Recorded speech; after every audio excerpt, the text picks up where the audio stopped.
ഓം അമൃതേശ്വരി നമഃ.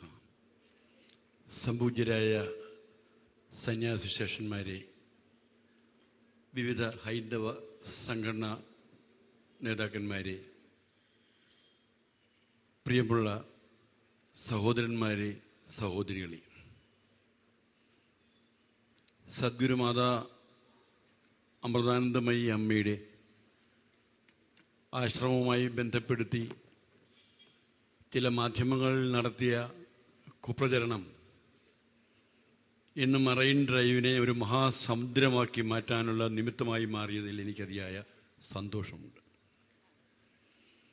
ഈ ഒരു സംഭവമില്ലായിരുന്നുവെങ്കിൽ ഞാനടക്കം ഇത്തരമൊരു വേദിയിൽ വരും എന്നുള്ള വിശ്വാസം എനിക്കില്ലായിരുന്നു.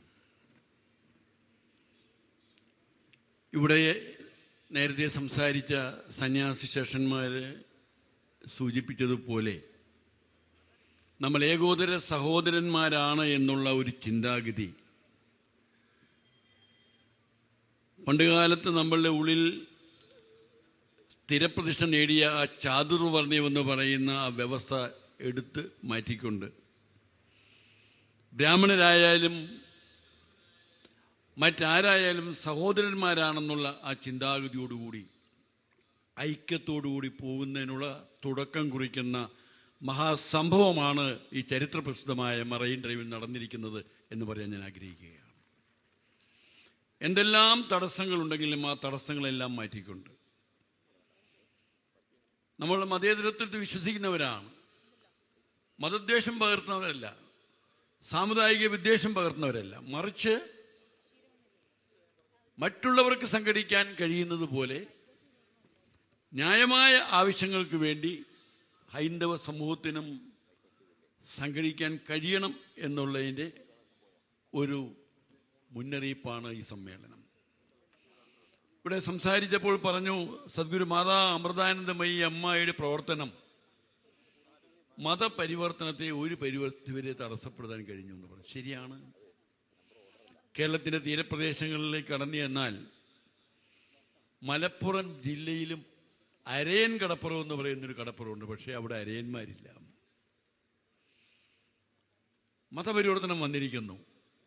അന്നതിനെ സംരക്ഷിക്കാൻ പര്യാപ്തമായ പ്രസ്ഥാനങ്ങളില്ലാതെ വന്നതിൻ്റെ തിക്തഫലങ്ങളാണ്. ഇപ്പോൾ ആ അവസ്ഥയ്ക്ക് മാറി.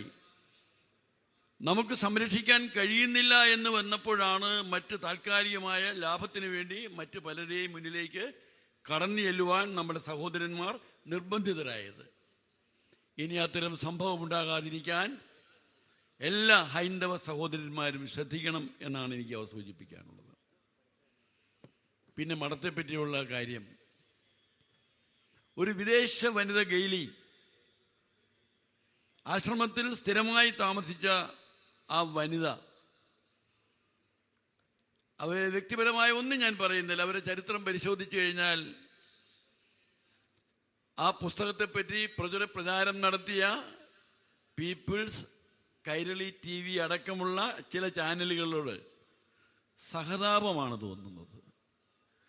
കരുനാഗപ്പള്ളിയുടെ തീരപ്രദേശത്ത് തൊട്ടുകിടക്കുന്ന അമൃതപുരിയിൽ ചെന്ന്, ആശ്രമത്തിൽ ചെന്ന് അമ്മയെ കാണാൻ ആ ആശ്രമത്തിലുള്ള സന്യാസി ശേഷന്മാരെ കണ്ട് എന്താണ് വസ്തുതാപരമായ കാര്യങ്ങൾ അന്വേഷിക്കാൻ സമയം കിട്ടാതിരുന്ന ആ മാധ്യമ പ്രവർത്തകൻ അമേരിക്കയിൽ ഏകാന്തവാസം നടത്തുന്ന ഗെയിലിയെ കാണാൻ പോയതിൻ്റെ പിന്നിൽ ഒരു ഹിഡൻ അജണ്ടയുണ്ട് എന്ന് പറഞ്ഞാൽ നമുക്ക് സംശയിക്കാൻ പറ്റുമോ?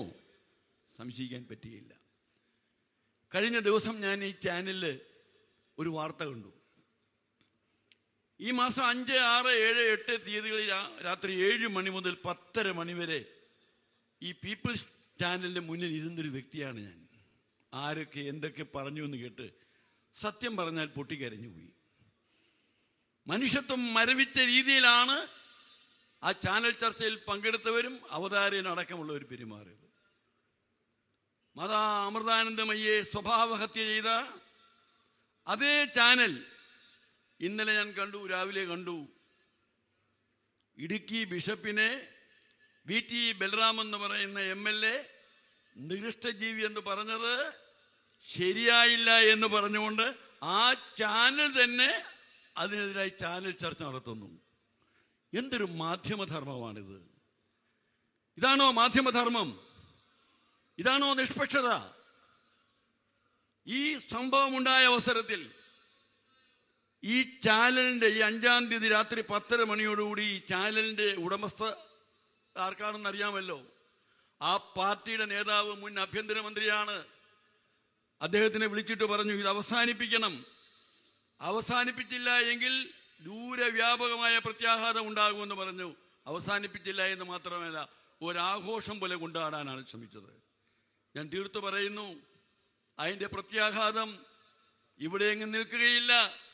അത് ചെയ്യേണ്ട സമയത്ത് ചെയ്യേണ്ട രീതിയിൽ കേരളത്തിലെ അമ്മയുടെ ഭക്തന്മാർ ചെയ്തിരിക്കുമെന്നുള്ള കാര്യത്തിൽ യാതൊരു സംശയമില്ല.